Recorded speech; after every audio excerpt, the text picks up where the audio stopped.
Class 10 ছাত্ৰ-ছাত্ৰীসকল নমস্কাৰ। তোমালোকক মই চেপ্টাৰ 8 ত্ৰিকোণমিতিৰ পৰিচয় এই চেপ্টাৰটোৰ পৰা অহা কিছুমান দৰকাৰী MCQ বুজাই দি আহিছোঁ।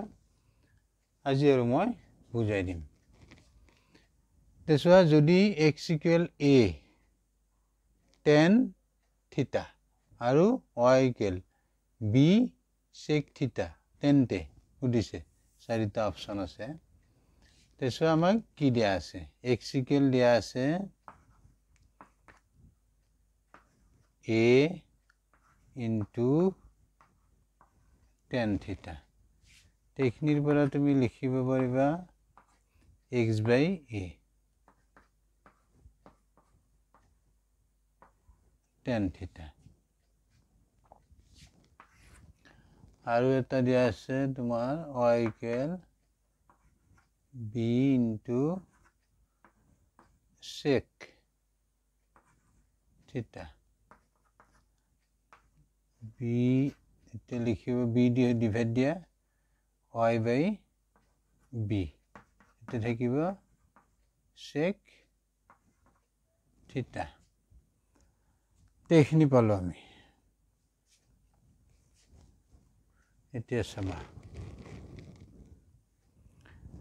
আমি পালো x/a = tan θ, y/b = sec θ। এতিয়া চাবা, তোমালোকে এটা অভেদ পাইছা। অভেদটো আছিল sec square θ = 1 plus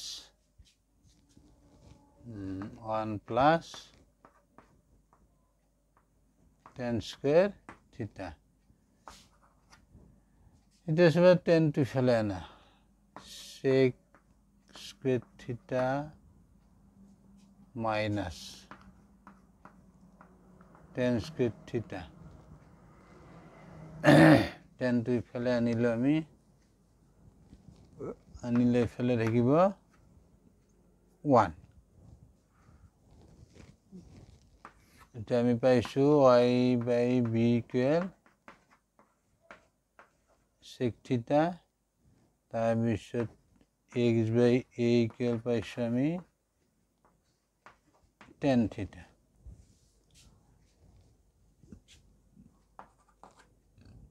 এতিয়া চোৱা, sec θ = কি আছে? চোৱা, y/b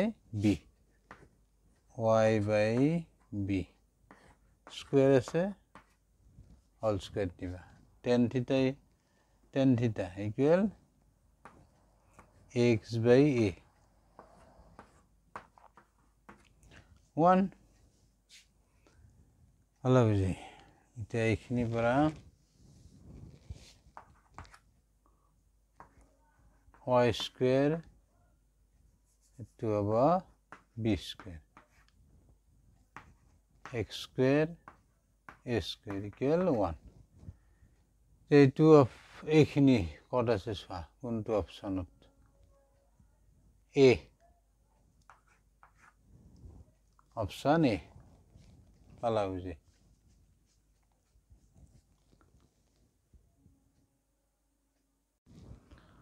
চোৱা, এই MCQটো কি দিয়া আছে? cos θ = a/b হ'লে sin θ ৰ মান হ'ব। ইয়াৰ চাৰিটা অপশ্যন আছে। তোমালোকে জানা এটা অভেদ sin square θ plus cos square θ = 1। এতিয়া চোৱা,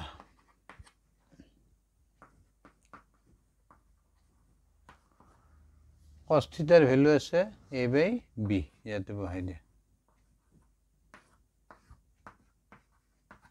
1।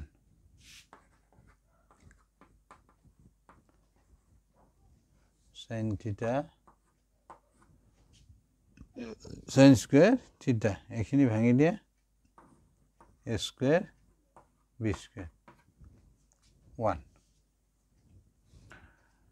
এতিয়া তুমি এইখিনি ইফালে লৈ যোৱা,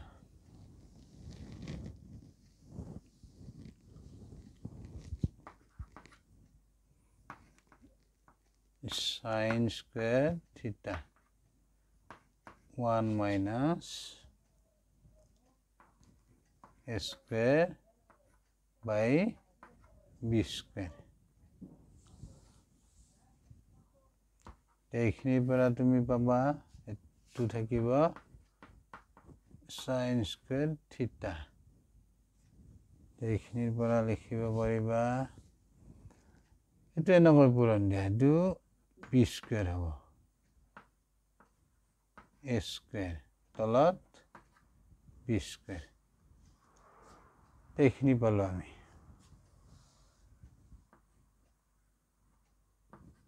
b square এইখিনি পালো. এতিয়া চোৱা এইখিনি আমাৰ কি আছে ইয়াতে sin square theta আছে গতিকে আমি স্কয়াৰটো ইফালে নহয় কৰিলে ইফালে আমি বৰ্গমূল ল'ম.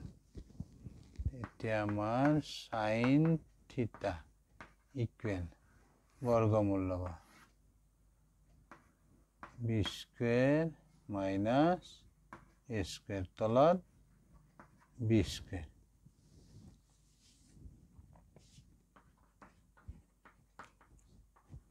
sin theta equal होगा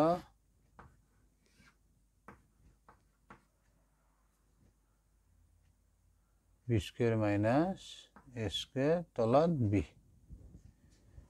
b square বৰ্গমূল b হ'ব এখিনি আমি নাপাওঁ এনেকৈ থাকিব. এটা আমাৰ আহিল result sin theta equal root over b square minus a square by b. এইখিনি কোনটো অপচনৰ আছে চোৱা অপচন সি হল বুজি পালা নিশ্চয়.